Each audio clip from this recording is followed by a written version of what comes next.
আমার ভাই কই ভাই? কোনটা ভাই কোনটা মা?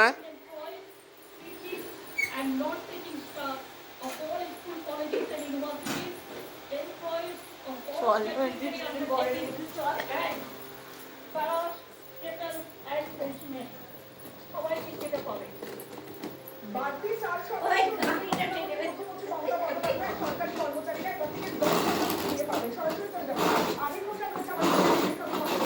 আমির, মুখ্যমন্ত্রীর এই ঘোষণায় অনেকেই খুশি হবে, কিন্তু কেন্দ্রীয় সরকারি যে হার, যে বিয়ের হার, সেই সমালোচক হিসেবে রাজ্য সরকারের এই ঘোষণা সবাই কি খুশি হবে?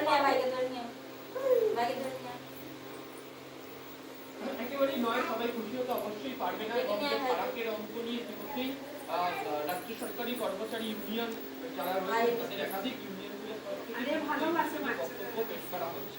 তবে তুমি জানো যে আজকেও মমতা বন্দ্যোপাধ্যায় একটা কথা বলেছেন যে বিয়েটা বাধ্যতামূলক নয়, এটা একটা অপশনাল। এবং সুপ্রিম কোর্টে যখন মামলা চলেছে তখন এই প্রসঙ্গটা বারবার উঠে এসেছে যে বিয়ে হচ্ছে কোনো বাধ্যতামূলক